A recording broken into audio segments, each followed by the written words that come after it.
everyone. Et cetera, et cetera. Yeah. Thank you all for coming to our first of our 10th grade parent education meetings. I'm Sarah Sharma. This is Elizabeth Boccaccio.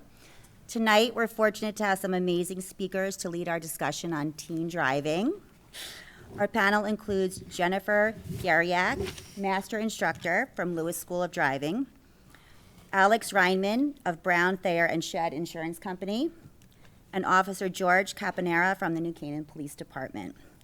They will discuss how to be successful on the driving test, safety on the roads, tips on keeping your insurance rates down, which I'm interested to hear, and what to do in the event of an accident and more. So thank you all for coming and welcome.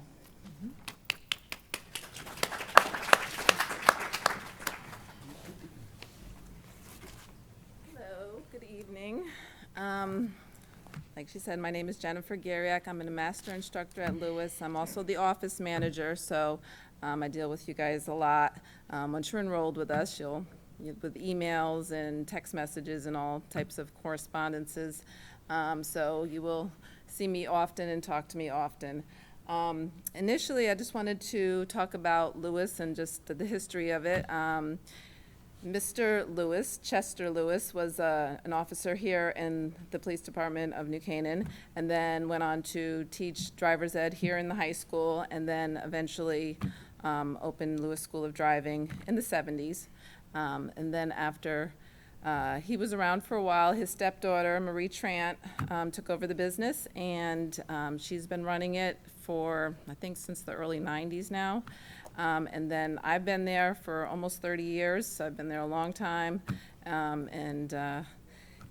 I've been around for a while. I just wanted to pull up the website to kind of show you about us. We have some information on here, and it shows you a picture. I don't know if I can scroll down. It's a little bit older. It's been around probably since right before COVID, so let me see if I can move this. I don't want to mess it up. There it is. So you can see us better. So Marie is the blonde there. I'm in the middle. Seema is on the next to me on the other side. She does a lot of the Zoom classes, or majority of them.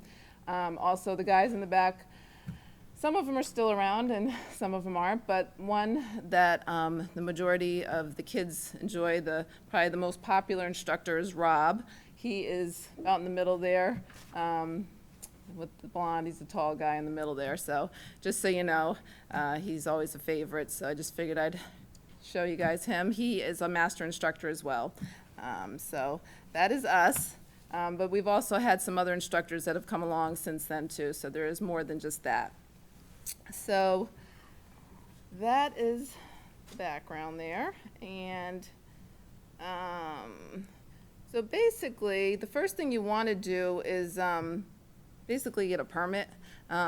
You can start driving school without a permit as long as you're 16, so you could do the Zoom classes, but you can't do any behind the wheel driving until you actually have a permit. So I would say the first thing that you'd want to do is really go onto the DMV website, make the appointment for the permit, once you're 16, and get that at least. You do need to study for that permit test. It's not, that easy. There are ways to do that. In this packet that I put together, I have in the front here, on the last 2 pages, there's some study questions and some answers that you guys can go through to kind of prepare yourself for that test. There's also an app you can download to your phone. It's just the CT DMV official app. On that app, there's a bunch of multiple choice questions that you guys can use to kind of test yourself and get ready for the test, and just keep on quizzing yourself so you're prepared. On that same app, you can also make the appointment for the permit test, so you can do that right on there. Otherwise, if you did it on the computer, on our website, we have links down at the bottom here.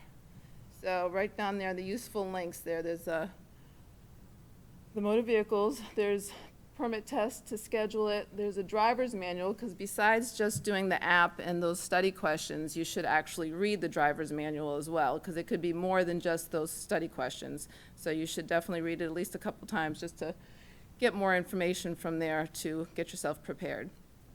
And the other thing is, just so you know, once you go down for the test, You will, they'll give you a list of things you're going to need to bring with you, which is basically either a passport or birth certificate, social security card, a couple things to show residency to make sure that you live here in Connecticut.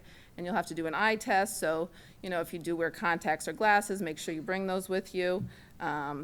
And then if you have like a light prescription, I would say too, just to maybe take the test without the glasses, because once you have that restriction on your permit or your license, you need to wear your glasses every time you're out there driving. So, if you don't think you need it for driving, then, try to take that test without it. Because I've had some kids come to the school before and, they don't have their glasses, like, oh, I don't need them.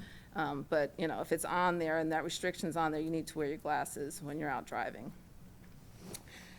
So after the permit and you enroll with us, there's basically a couple options as far as classes go. Most kids do the teen full course, which is the 30 hours of class and 8 hours of driving, which allows you to get your license the soonest. That makes you eligible to test 4 months from when you get your permit if you do that course. It is the most comprehensive course as well because it has the most classroom time and more driving behind the wheel. So, that's what the majority of the kids do usually. But if you're somebody that maybe has had your permit for a while and you're doing a lot of driving at home and you don't think you need all those driving lessons and you don't need maybe all the classroom, you can do the minimum requirements, which is just basically an 8-hour class, the mandatory classes that you have to take. And driving lessons wise, you can do them with us or you don't necessarily have to. You could test at a branch and you don't have to. But if you test at our location, you would have to do at least 2 lessons to be eligible to test with us. Those courses, just so you know, let me just show you where they are on the website just so you kind of can see.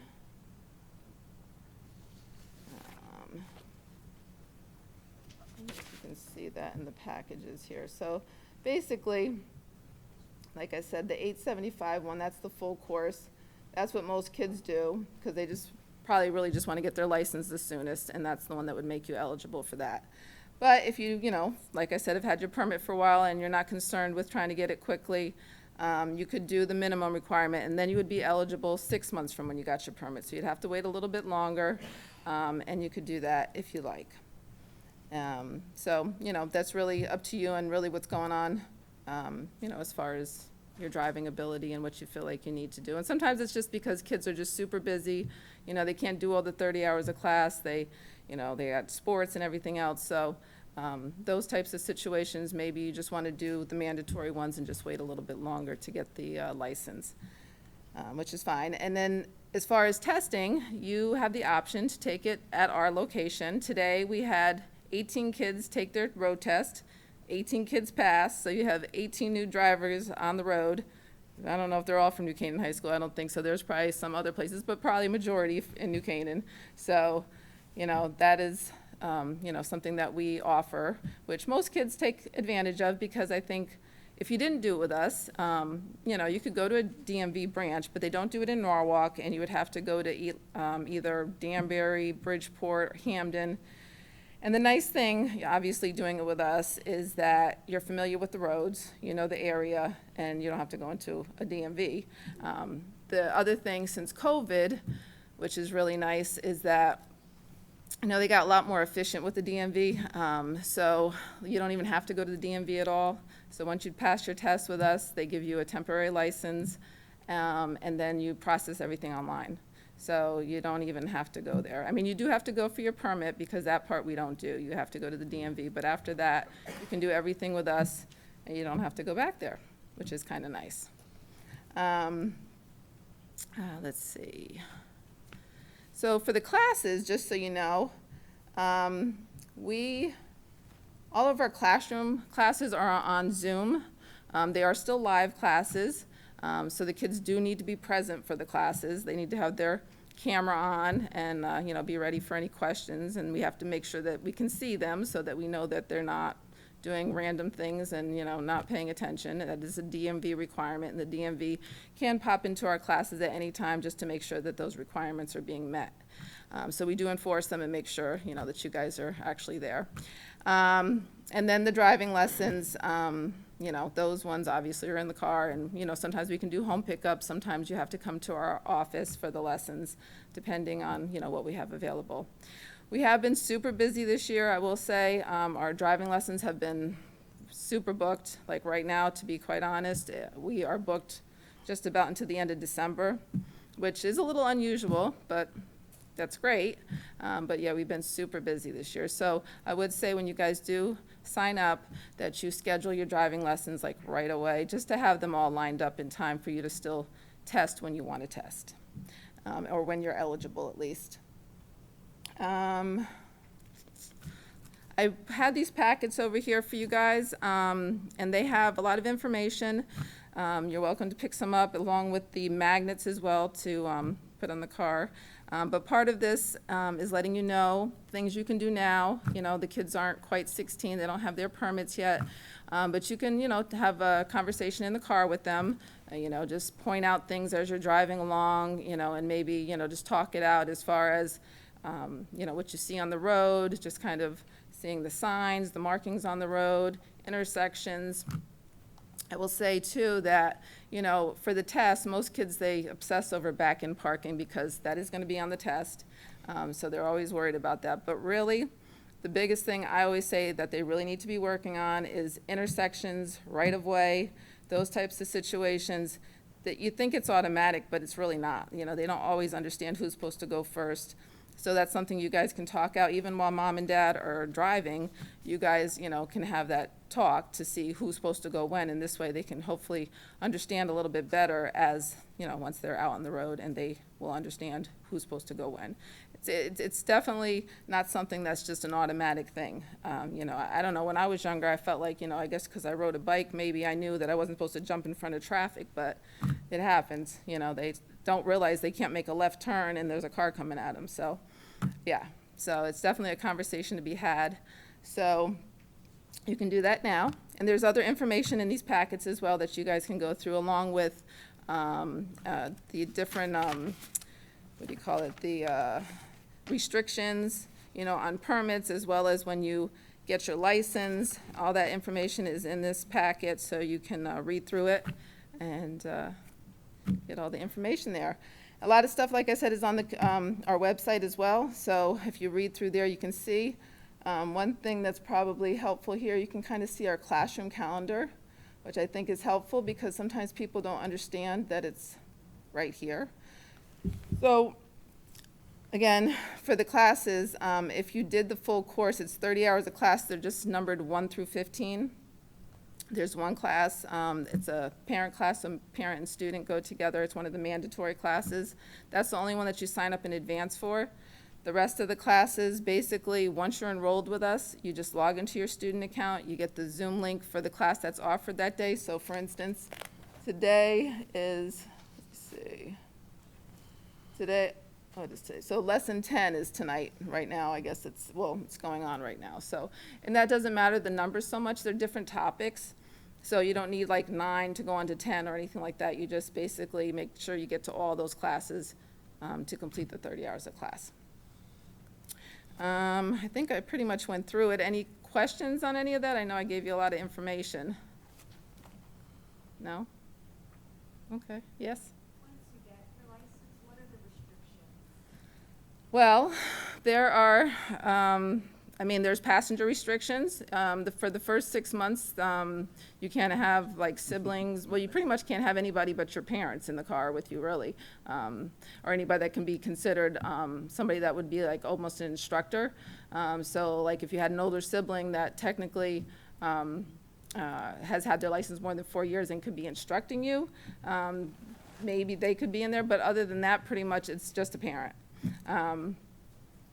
The siblings, if you know they aren't more than 6 months, you can't. 6 months you have to wait before our siblings can be in the car. A year for friends. There's a curfew. They're not allowed to be driving between 11 p.m. and 5 a.m. And then there's obviously the you know, the cell phone and those types of things as well.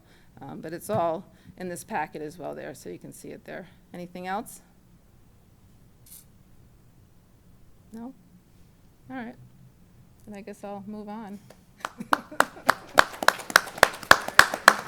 Thank you. Yep.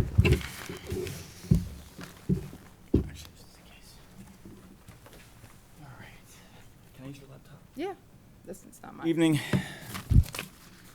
Let's see here. So actually, just to your question, ma'am, I print out a bunch of packets with all the rules listed, one per family roughly. I hope there's enough there, but if you all just take a photo with your phone, you'll have the website link so you can just download it yourself. It covers everything. All laws that apply to 16 and 17-year-olds, all restrictions, all penalties as well. So that's there for you guys to take. I brought you all hopefully enough copies. If not, it's all on the DV website. Again, my name is George Caponera. I'm a sergeant now, actually. So I'm in charge of the 3 to 11 squad shift, so I'm the supervisor for that whole shift every night. So when you see the officers driving around at 3 to 11 o'clock, that's me and the other guys. So that's the shift I currently work. I've been doing this now for, I don't know, 5 or 6 years or so, coming each year to try to talk to the new drivers and just let you guys know what the rules are of the road, what the laws are, and I don't like to instill any like panic or fear here. My goal is just to really just make you guys aware that this is probably the first time in your entire lives where you might actually have police contact, and it won't be in the car with your parents. It's going to be you solo by yourself. And the number one thing I want you guys to all take away from this is when you are 16 years old, you are a juvenile for almost every single crime in the state of Connecticut, including the most heinous crimes you can think of, with the exception of all motor vehicle law. Hands down, you are 100% adult. If you are arrested for reckless driving, drag racing, speed racing, as some people call it, street racing, DUI, you will be put into an adult lockup cell with other adults. You are treated as an adult. You are not a juvenile. If you commit any other crime, we bring you into the juvenile office. We literally will give you a milk and cookies. We'll talk to you. We'll give you a juvenile court date. You will be, everything will be blocked out of the newspapers. Your name will never go public. As a 16 to 17-year-old driving behind the wheel, committing an offense, your name will be front page in the crime blotter because the media comes each week. We're by law required to hand over all of our arrests. We do not have the right to censor them. We only have the right to censor ongoing investigations that have not been closed yet. So, an active burglary, for example, if it hasn't been closed with an arrest, we don't have to release details because then we're kind of giving our hand out to the suspect. But a lot of driving offenses are almost closed immediately, and if not, within a week or so, when we usually get blood back from the hospital and then do a warrant for DUI.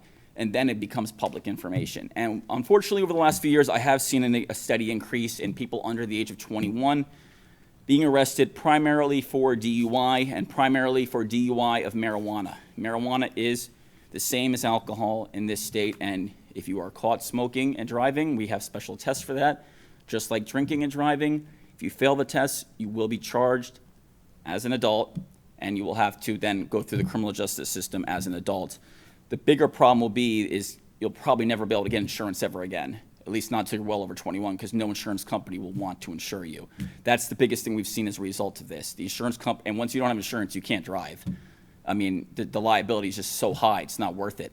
So that's the main thing I kind of want to stress to you all tonight. It's a great privilege. It's a great opportunity for you to kind of like experience, a little bit of independence and freedom. But just know that this is the first time I've noticed a lot when we stop 16-year-olds, 17-year-olds. They're very, understandably, very nervous, but it is an adult crime. And you don't have the right to have your parents come to the scene. If your parents come to the scene, we will tell them to stay back. Anyone who doesn't comply can face an interfering charge. It's just the way we have to do things. Everything's being recorded. Everything has to follow procedure. So the one thing I just want everyone to take away from this is if you treat this as a serious endeavor, you'll be fine. If you treat this as like really just kind of a fun, fun day after school type thing, that's where I see the problems happen, where people start to pack the car with kids, start to go out, and start to just drive a little bit excessively, and then all of a sudden something unfortunate happens. One thing I wanted to touch on was just a few basic things here. The biggest thing is that in the state of Connecticut, actually all states, driving is a privilege. It's not a right. So we think rights, we think freedom of speech, freedom of assembly. You have a lot of rights in those constitutional amendments, but driving is a privilege. So therefore, since it's a privilege, it can easily be revoked and taken away. You don't have a lot of rights when it comes to driving. If you get stopped for any reason, you have to provide your license, registration, insurance card. Most teens, I'd say 9 out of 10, have no idea what a registration or insurance card is. Parents, I would recommend just when you get home tonight, show them, put it in an envelope and say, this is in the glove box if you need it, but this is the registration, and this is your insurance card, and they need to be in the car at all times. Anyone who doesn't have that, typically we write a second ticket for it, and it can result in a tow as well. Because we can't prove the car is insured, we can't let you drive away from the scene. So it's a privilege, it's not a right. That means that the police have a lot of discretion and leeway over something that is a constitutional right. So if we stop the car, you are mandated by law. It's called implied consent. You are mandated by law to provide your license. You are mandated by law to, if we ask you to exit the vehicle, you must exit the vehicle. If we tell you you're going to be field tested for a controlled substance, you have to comply. If you refuse any of these, if you refuse to comply for the field test, you are automatically arrested for DUI. If you refuse to comply and provide your information, you will be charged with interfering with an officer. So these are what I mean by privilege. You get the right to, you get to drive on the road, but if you don't follow the rules that society has set out, then you will, as a result, lose your driving privilege and you could face a charge. Does it happen often? No, of course not. It's just, it's out there, and sometimes once in a while, we've been getting more and more of the sovereign citizens. I don't know if anybody knows what they are, but they're people who do not recognize U.S. authority. They put fake license plates in their car, paper usually printed out off the internet, and they say, I'm a sovereign citizen, I live in an independent nation in Katona, New York, and I do not recognize your authority as police officers. And more we're starting to get that. They're kind of going down the rabbit holes of the internet and believing this stuff, and it's just not true. And they get charged, and they will be removed from the car, and they will be put under arrest. So does that really happen with towns and residents? No, but a lot of people drive through our towns all the time. Just the other day, we stopped a guy from South Carolina, and he had, he was on 123, and he had multiple, for speeding, he had multiple warrants. He was a really bad individual. He had a lot of white power swastika tattoos all over his face, and when we stopped him, we ran him, he had a warrant out for his arrest, because everything is nationwide. Call South Carolina police, they're like, yep, we'll take him in custody, go ahead and bring him in. So the next day, he went to Bridgeport County waiting for extradition. So you never know when we stop. That's the reason why we might come across as very professional, serious, by the book, however you want to phrase it, because we don't know who we're dealing with half the time. I have encountered guns off of people in car stops. I have encountered people who have gotten out and become confrontational. But, we always try to match the demeanor of the person we're stopping. And we know with juveniles, anyone under the age of 18 is a juvenile, we know they're nervous. We try to reassure them that everything will be okay. But a lot of times, we're starting to get a little bit of like confusion, like, well, do I have to do this? Or I'm like, yes, you have to provide me your information. So, because it's a privilege, it's not a right. If I stop you in the middle of the street walking down the road, as you're going out to dinner, say it's Spiga, and I just ask for your ID, I don't have the right to do that. I can ask for it as consent, but you have a right to refuse it. But if I stop you in a car, you have to give it to me. So hopefully that makes a little more sense for you guys. But again, it's a privilege, it's not a right. So there's a lot more restrictions. There's over 400 motor vehicle laws in the books in the state of Connecticut. It's pretty easy to find a reason to stop a car.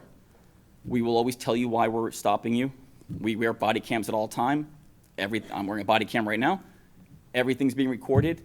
I don't have the ability to edit the body camera. Only the captain in charge of internal affairs has the ability to save it or delete it. But everything gets pretty much saved down to our hard drive for like a year, and then if it goes to trial, then it gets saved in perpetuity. But everything's recorded. Everything's, if you have a complaint later on, you have the right to file a Freedom of Information Act request and get that body camera footage and review the stop if you like. Everything's out there. We're very, transparent agency, as is required by the Police Accountability Act. So I just want to go over a couple of things for you guys. Besides the fact that it's not a privilege, there are a bunch of restriction violations that seems that a lot of teens are not aware of. Anyone 16 or 17-year-olds cannot use a cell phone in the car. That includes hands-free. If we see you on a phone and you stop and you get stopped, you will lose your license for a minimum of 30 days as a result of that. Again, it's on the form as well. But any other vehicle offense, such as reckless driving, street racing, evading responsibility, that's hit and run, disregarding a police officer's signal to stop, those are all misdemeanor arrests that will result in custody. We have license plate readers at all the main arteries in our town now, off of 36, 37, and 38. They take a picture and save every plate with a license plate of any car that drives by. So if we have a hit and run, all we have to do is look for a blue Subaru matching the suspect's description. We go to the plate readers. We can then pull up all the blue Subarus, and then find the one that matches it, and that's who we're going after. So if you get into an accident, you have to stay at the scene. Trust me, it's worth it. The cameras are kind of everywhere now for the roads. There is no right to privacy on a road because it's a public road paid for and maintained by the taxpayers, so we have the right to supervise it and patrol it. So again, those are the things that require immediate action by us. The big thing I've seen a lot of people confused on, yes, marijuana is legal now, but it is still against the law to smoke marijuana and then drive a car. If you get stopped for that, we have new field tests available. I'm one of the certified people in it. We will take you out. We will do the whole alcohol, that's standard field sobriety test first, and then we will transition to the marijuana tests. If you fail even one of them, you will be brought in, and then you will be asked to provide one breath sample, one urine sample. If it shows up in your system, you'll lose your license for a minimum of 6 months, and you'll probably be uninsurable after that. So I know a lot of kids, young adults smoke marijuana. I would recommend certainly not doing it, but certainly not when you're driving a car or about to drive a car, because that has become a little bit of a problem with us.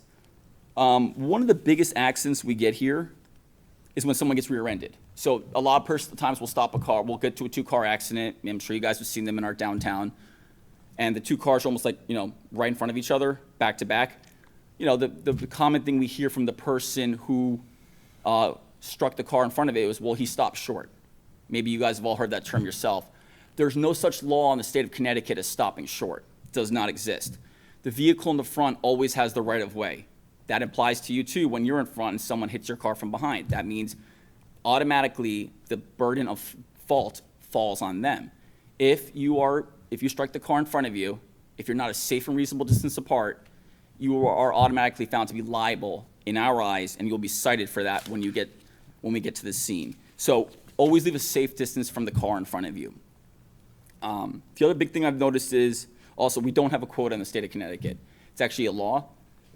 As a supervisor, I cannot mandate any of my officers to write tickets. We can tell them to go out there and set up and try to stop distracted driving, but I can't tell them the enforcement action to take. That would be illegal on my part. So whatever the enforcement they want to do is their discretion. There is no quota in the state of Connecticut. We don't even keep, just to abide by that rule, we don't even keep track of how many tickets we write because it does not apply. Also, all the revenue does not go to the town or the police department. It all goes to the state of Connecticut, the general fund in Hartford. So none of the tickets we write go to the town or the police department. That's big in the southern states, usually with the sheriff's offices. We don't do that in Connecticut to disincentivize writing more tickets. The reason why we do it is only one, is just to stop bad driving behavior. So if we see someone driving in a bad, inattentive manner, we want to address that. The best way to address that is through a ticket. But we don't have a quota. So that's statewide. There is no mandate to write a ticket. Let's see here. Also, there's no traffic cameras in the state of Connecticut. I get that question a lot. So there are no cameras. If you go through a red light, don't do it. But there are no cameras going to send you a ticket in the mail. That's not allowed. That's very common in New York. It's considered a backdoor tax here. It's not allowed.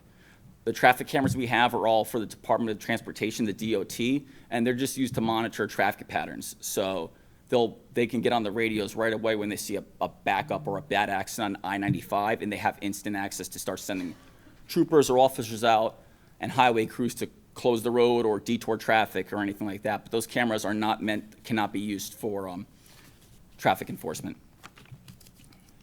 So the big thing they talk about is you should recommend 40 hours in the car. How many hours do you think one of our new recruits out of the academy has to spend driving before they get to go off on their own without a field training officer? Anybody have a guess here? 480 hours.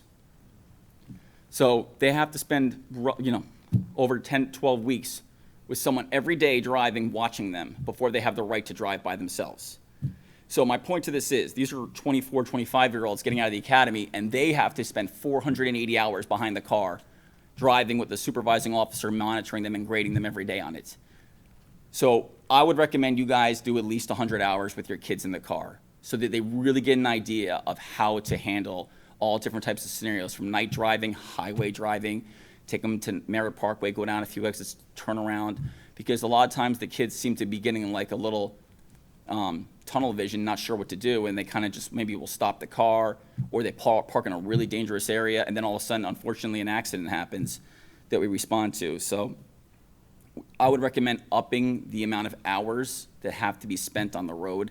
Again, police officers need 480. So I think that 16, 17-year-olds could probably do with at least 100 is my recommendation. And we've extended officers plenty of times and sent them back to driving schools up in Hartford if they don't meet our standard, and they make them go through that whole portion all over again. So it's not just a guarantee that they're going to pass it. And the driving school is very intense. So you have to do a lot of serpentine through cones, back up a certain way without using backup cameras. You know, we also make everyone learn every road in this town. We have a street index guide, it's a paper guide. You have to know every road before you're on your own. That's another requirement as a police officer. Kids mostly just use GPS. But if they get into an accident, then all of a sudden they have no idea where they are, even because they were just following the GPS. So just start to try to really pay attention to street signs as you drive by them. Actually look at the signs and say, okay, I just passed Douglas Road, now Orchard. I'm heading north towards Pound Ridge. I know the direction of travel, know the streets you're passing. It does help build your sense of awareness up a lot more to what's going on around you. Yeah. So you previously said that if a teen is using a cell phone, that's an offense. Yes. But if he's using it as a GPS, even then it's an offense? No. If it's mounted and it's already pre-programmed as a GPS, giving them play-by-play directions, that's considered a kind of a loophole exception, however you want to phrase it. Unfortunately, that's not, and we see that, and we understand that. Unfortunately, 9 out of 10 times, what I see what the kids doing is it's in their left hand and the hand's on the right hand's on the wheel. So that is not allowed? But if Not it's at all. mounted, it's fine. What's that? If it's mounted, it's fine? Yes, for GPS. But the most common response I get when I stop a car is I was using GPS. I go, well, unfortunately, you were holding it in your hand and you were looking down at it. And Connecticut is a hands-free state. So holding in your hand implies use. And that's all that we need to cite the driver for the violation. And if they're under the age of 18, they're going to automatically get their license suspended as a result of that. And this rule is applicable to adults as well? Well, adults won't get their license suspended, but they will get the ticket if they're holding the phone, yes. But only juveniles or under the age of 18 drivers will have their license suspended immediately. There is a curfew in the state of Connecticut, 11 p.m. to 5 a.m. if you're under the age of 18. So if you're under the age of 18 and we stop you 11:25, 11:30 at night, and you're like, I'm just heading home, well, unfortunately, you're now in violation. So you're going to probably get the ticket. Depending on how close you are to your home, we might, and especially if you live in town, we might just escort you to your house following you, then knock on the door, tell mom and dad, unfortunately, your kid was caught. Don't let him drive out again tonight. We avoided the tow. We'll try to work with you best we can here, but he's still going to have his license suspended as a result of that. No passenger restrictions no passengers except for blood relatives for the first year from the day they get their license. Just remember that. If they're not family, they can't be in the car with you. Everyone must wear a seatbelt, including front and back seat. That loophole for ages under a certain age under the back seat was closed years ago. So anyone in the car in Connecticut has to have a seatbelt on, regardless of where they're seated and regardless of their age. Car seats, if big brother is driving little sister to something and little sister is under the age of 7 years old or 70 pounds, so 7 and 70, and is not in a child protective seat, that is a very serious suspension for adults and for children under the age of 18 driving, and it's going to pretty much be a 6-month suspension for anyone. So parents, if you have a teenage son or daughter and they don't have a car seat in their car, don't have them drive the younger brother or sister, because that's going to come back on them if they get stopped. And we cannot let those cars drive away. So we'll have to get someone to the scene with a car seat to put the kid into the car seat before we can let that car drive away. And just to know also, in all those cases, we're now mandated, we have to notify DCF, that's the Department of Child and Family Services, and report that as well. So the car seats are a big enforcement thing for us. 7 years old or 70 pounds or less, they have to be in a car seat. Have to have a licensed driver, even if you're a permit driver and you're 21 or over, you still have to have somebody who has a license in the car with you at all times. Driving instructor would be preferable, but if not, a parent is the best thing. I would not encourage an older brother or sister, but you can, as long as they got 4 years on or more. That is allowed. There is a zero tolerance law in this state for any type of DUI. If the person has any type of alcohol in their system, even if they're 18, 19, 20 years old, that's an automatic arrest. So just keep in mind, if you go to a party and you drink and you drive and you get stopped, you're going to lose your license for 6 months. And no matter how much alcohol you have in your system, if you're under the age of 21, you will be brought into custody. That's, again, that's a zero tolerance required arrest by our part. The biggest thing, of course, for all, I already mentioned, us, the passengers. If you guys, if we see you guys going out to lunch, if you get stopped and you got 2 friends in the car, the passengers get in no trouble at all. It's only the driver that we cite for having their friends in their car. So don't be that person who lets your friends go in your car for a drive to go pick up food at Tony's Deli, and then all of a sudden on the way back you're getting stopped. So we're gonna make the passengers get rides home. We're actually gonna allow you to drive out of there because your license isn't gonna be suspended until like 2 days later officially by the state. But at that point you're gonna lose your license. So just know that no passengers are allowed. And a lot of times the parents call and they're kind of upset, like, well, the passengers, what happened to them? I go, nothing. Nothing happens to them. They're not responsible. This is what I mean by this is your first police contact with us. If you're the driver, you're fully responsible. You're in charge. Every decision falls on you. So if you're not sure, don't just make that left turn. Try to keep a safe distance, and don't put your friends in the car if you're under the age of 18, because they're not going to get in trouble. You'll get your license suspended, and then you're going to not be able to get insured most likely. Unfortunately, the number one cause of death, I look it up every year just to confirm. The number one cause of death in the state of Connecticut, again this year, for 2022, for 15 to 19-year-olds is car crashes. It's been that way for 10 years straight. It's a tragedy. It keeps on happening. We realize that a lot of kids we find out are not wearing their seatbelts, or unfortunately they have friends in the car and that friend wasn't wearing the seatbelt, and then when the teenager crashed, that friend is now deceased. So it is now topped the list again this year. It is the number one cause of death for 15 and 19-year-olds. So parents, please take an active role. Just keep aware and really talk to them about the seriousness of this endeavor they're on. It's a great privilege to do, but it does come with it a lot of responsibility. So with that, I just want to leave you with one thing. This was a case that I remember from years ago, and just kind of show you how in an instant things can really like go wrong for someone just from one tragic mistake. I got to pull the website on my phone, just find it here. I'm going to show you the case about a woman named Jackie Sabrito. She was a passenger in a car in Texas in 1999 while she was a senior in high school. Just want to show you the before and after of her. She was driving home one night, 2 in the morning, from a party in kind of like West Texas, kind of like out there. And an individual, also 18 years old, driving the opposite direction, crossed over the double yellow line after having a couple of drinks at a party and crashed into her car. And as you see her there, she was tragically burned but survived, with third-degree burns all over her body. I followed this case for 20 years. The individual who did this to her spent 7 years in prison and then was released. He ended up killing 2 people in the car and severely burning Jacqueline right there. She just died a couple of years ago from the result of her injuries at the age of 40. So I don't use this as a scare. I use this just to remind you all this is a serious endeavor. And again, this is the number one cause, unfortunately, in the state. And I think a lot of people are just so excited about the fun of driving that they forget that there's a real serious element here. This girl had her whole life ahead of her. She was a passenger. She wasn't even the driver. She had done nothing wrong. And the other individual, who also just happened to be 18, driving home, pretty much just either dozed or was, because he was intoxicated, crossed over the double yellow line and then caused the 2 cars to ignite. And he walked away almost just as it almost always happens, without a scratch. Now, he went on TV. He suffered from a lot of PTSD and remorse, and he was not okay with this. Like, he did not walk away laughing, but it's still, and he has to live with this. But, you know, her family tragically lost their daughter that day, and she recently just passed away. So I just want you guys to know that it's a great opportunity. It's a great privilege, but I want you to be safe out there and really take this seriously. Always use your seatbelt. Listen to your parents, and just try to follow the rules of the road.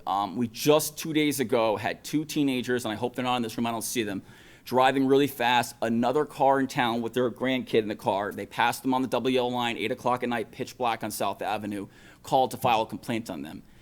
If someone's willing to file a complaint and give us a sworn statement, we will take action on that car. It does not matter if the person's a teenage driver or an adult driver. We will take action, and that person will be given a ticket and have to go to court. The person who has witnessed it will also have to go to court to testify. So normally when you see it go to court, if I write the ticket, I'm acting as the officer, the arresting officer who wrote the ticket. I'm also acting as the witness because I observed it, and then with the authority as an officer, I took action. In this case, they have the ability, they're the witness to the offense. So I write the ticket, I go to court and say what the person told me in their sworn statement, and that I wrote a ticket, but they have to also testify. But my point is this, just because a cop's not around, guys, it doesn't mean that you can't be cited for something. So really try to follow the rules. This was two 17-year-olds. I think it was right after there was a homecoming or prom or something the other night. It was right after that. It was like that same night, and they just decided to start joyriding. All right, no one got hurt. And we found them, and, we took appropriate action, spoke to them, and pretty much had their parents as well come out, even though we didn't have to because they're adults. We wanted mom and dad to just know what was going on. But just keep that in mind, because at the end of the day, even if you think, oh, well, we got home and no one saw anything, a lot of times 2 hours later, the police are knocking at your door saying, hey, we're here to speak to you about a complaint we received 2 hours ago when your car was speeding past the YMCA and crossed a car over the double yellow line. So if you guys, most of the kids in this town are honestly really good. Just try to use good judgment, and I promise you guys will be fine. And that way you don't have to worry about ever encountering me on the road. All right? Anybody have any questions? No, I got the whole stack for you guys right there if you need anything, okay? Thank you.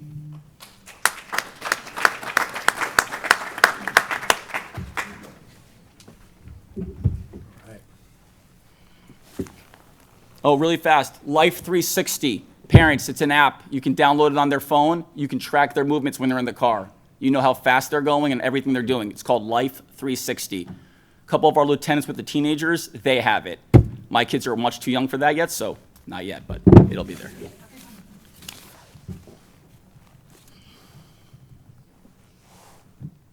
All right. Unplug this. And this is somebody's. I'll plug this in. All right, thank you very much. I'm a little afraid to drive home, but I think with good reason, because it is a privilege, not a right. Get this all locked and loaded, maybe?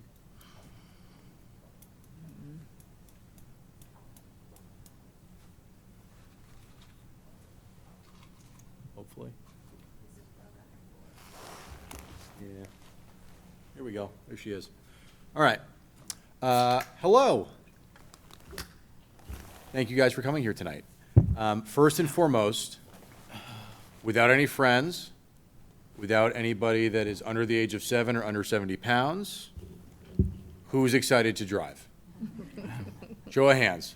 It can be adults too. It's okay. Mom in the back, excited to drive. Good. Awesome. Unless you're on the Merit at like 7:30 in the morning going south now. That's probably not a good time. My name's Alex Ryman. I work for BTS Insurance. We're in New Canaan. We've been here for a very long time. Our principal, Tim Brown, grew up here. I grew up here in town. I went to South School. I went to Sachs Middle School. I went to this school before this room existed. And you guys are just part of a wonderful community. And part of a community that like genuinely cares what happens, because the average police enforcement or driving school doesn't spend an hour. So thank you for being here, and thank you for choosing a great place. Driving is a privilege and not a right, and I'll touch on a couple of things tonight, but my main goal is very simple. For the average kid here that's going to drive and has a little bit of time in between lunch and their next class, or in between practice or a rehearsal, and they want to drive downtown, and they want to go to Pressburger, or they're going to Tony's, or they're going to Zoombox, because there's a bunch of people there. I get it.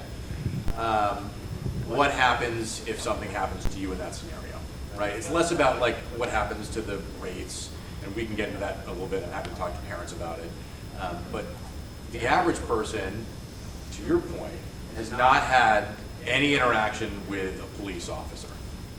They also haven't had any interaction with anything super serious. Like if you get a C- in school, like that's a bummer, but like, is your life over? It's gonna be okay, we'll build back better, right? But if you get in an accident, that's really, really scary. So that's what I wanna get into a little bit tonight. And hopefully that's helpful to everybody, okay? Parents included, because lots of folks that I've talked to are like, I've never had an accident, I've got a clean record, I've driving for 40 years, it's all good. So, I wanna make sure we kind of touch on that, all right? Oh, good, computer restarting, classic reboot. Okay, that's such a bummer. Anybody, by the way, that like works in a corporate environment that has like random restarts that happen, this is a classic example. So, the good news is I have it all in the back of my mind. Okay, so let's pick somebody here that is going to get licensed in the next couple months. Who expects to get their license in the next 6 months, which is why you're here? Show of hands. Okay, I see a UK, so it's either Kentucky or Duke. Figured, okay, here we go. All right, so downtown, you get your license, first day, congratulations. It's gonna be awesome. And you get to go downtown, pick a place where you're going. Pressburger, what's your order? With bacon? Yeah. Give me a sauce, what are we talking about? Casserole. That's it? Okay, all right, no, I respect the order, it's okay. Okay, so you're going downtown to Pressburger for a double burger, cheese, what kind of cheese? American cheese, classic, American kid. American cheese, bacon, all right? And you're turning off a farm road left onto South Avenue. Probably not too dissimilar from the kids after homecoming the other night. I think it was the Wilton game, 2 o'clock, I think we smoked them. So, same type of situation, okay? And you're halfway down South Avenue, and some ding-dong pulls up from Hawthorne and is trying to pull a left, all right? Coming left, because that person's got to get down. The New Canaan train's not working at the same time, so they've got to get down to Darien for that train, okay? That's a legitimate example of things I've seen 1,000 times. So, that person causes an accident. It's not your fault, it's their fault. They caused the accident, okay? What happens? First of all, burger's out of their mind, not happening, okay? I mean, maybe later, but not right now. So what do? You've probably never been in an accident like this. It's not like getting rocked at a sport, right? You would get hit. Or it's not like getting teased at school where something really, really bad happens. But it's an actual scenario with an adult you've never seen before. And you don't know if you're at fault because it's your first day driving. Congratulations on the driver's test. Now you're in an accident. So what happens? First thing that I want to make mention of is accidents happen. So I think the initial thing, our officer here alluded to it, is the first time any kid is pulled over, they're always super nervous. And by the way, like, that doesn't go away. Don't let any of your parents lie. If you're on 95 and you're ripping and the lights come on, everybody's heart sinks, okay? So you're not alone there, all right? That's an honest reaction. I'll be the first person to tell you that. So you're gonna be nervous, but don't let that overtake you, all right? So the first thing that I would do, and this is gonna sound very elementary, if it's a small accident, something with a fender bender, whatever, make sure you're not injured. Because I think oftentimes, if somebody just rushes out of the car, but there's actually an injury, something spinal or an arm or something that has happened, if it's a bigger injury, you don't know that you're actually injured until you get out of the car. So just kind of make sure that you feel okay all around. Accidents happen, make sure you're okay, all right? So, because safety is paramount, we want to make sure that everybody is okay. This is for the kids in the room, this is for the parents in the room. The average person that gets in an accident, if it's a small fender bender, gets in that accident, they talk to the person, and it goes on. Our best advice from the insurance front, and I think I would say from the driver's ed front, from the police front, from many front, would be to actually call police. And this, especially when you're not at fault, is going to help you. The average person, even if I got in an accident, I would say, wait a second, I don't want to call the police, I don't want to get in trouble. But if you're not actually at fault, the police are actually just going to corroborate that story. Right? They're going to come and say, hey, he was on South Avenue, they had the right of way. You pulled out from the stop sign on Hawthorne taking a left. You weren't supposed to do that at that time, and they're gonna actually help you, okay?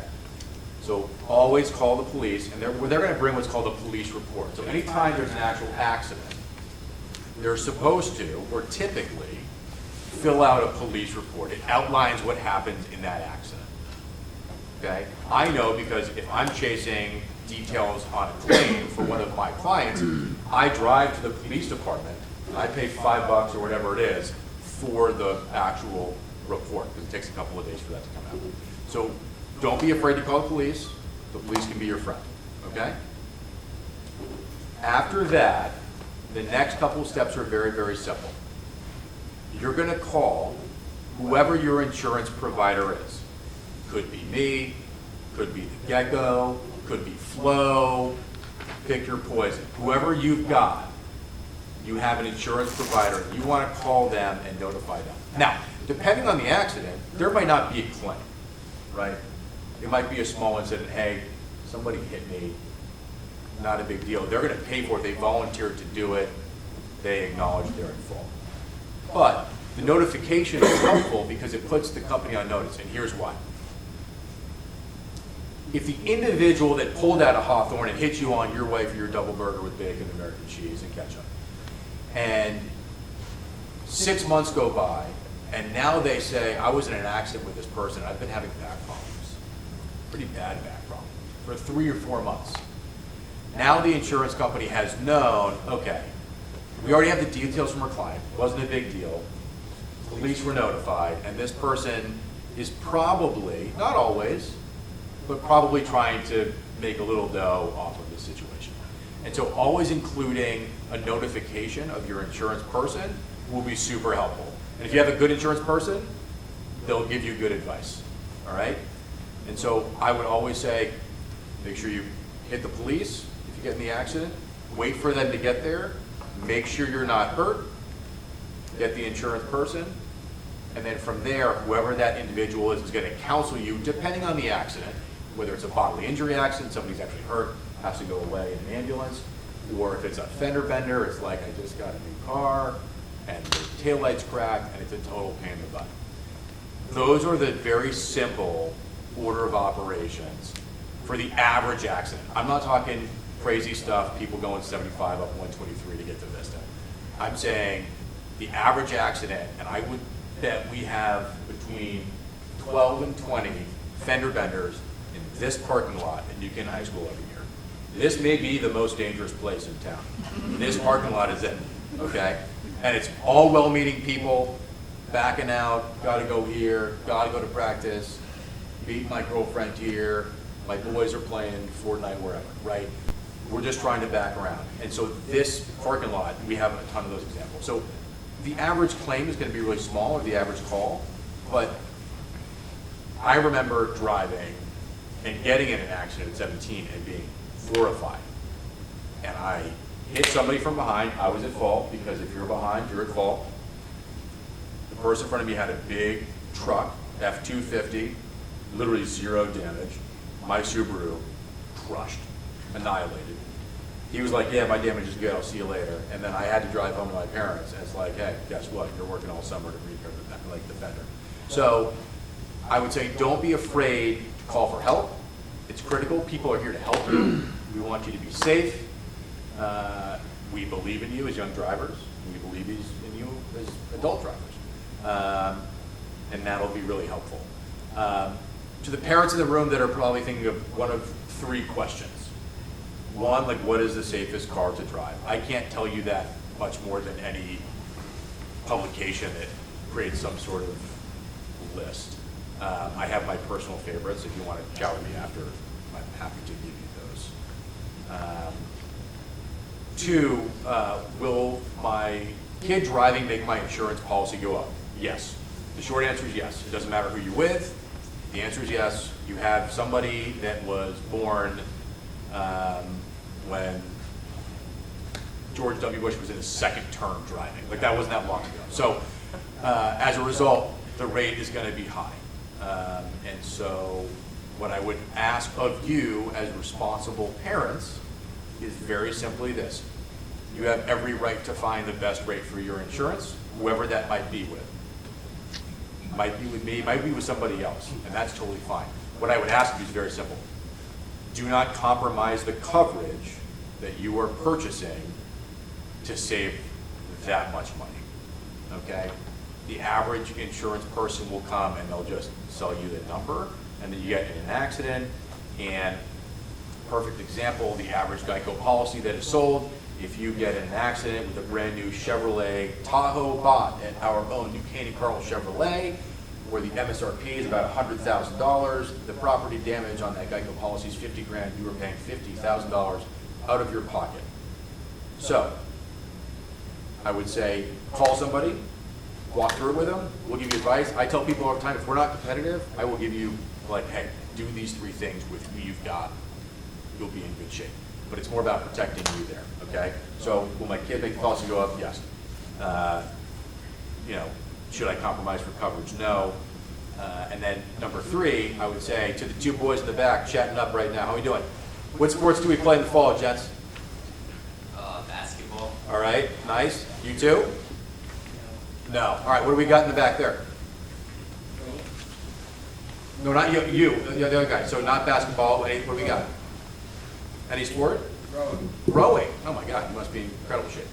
All right, so what I would say is for the guys playing basketball and rowing, and I would say for all the parents, trust your kids, but kids also make sure that your parents can trust you. Be super responsible. It is a privilege. It might seem like a really long time to not be able to drive your friends for a year. When I got my license, like they gave me the keys and they're like, all right, here you go. And I had like 7 kids in the car. Now you can't do it. But what I would say, very simply, is in a year, you get through that, it's going to be golden. So then when you go to school and you're driving around in another state, a different university, wherever you are, it's not a situation where you can't drive, because what I can promise you is this: you get an incident in the next 6 months, and then you go to school in a couple of years and you have a big scenario, you can't drive.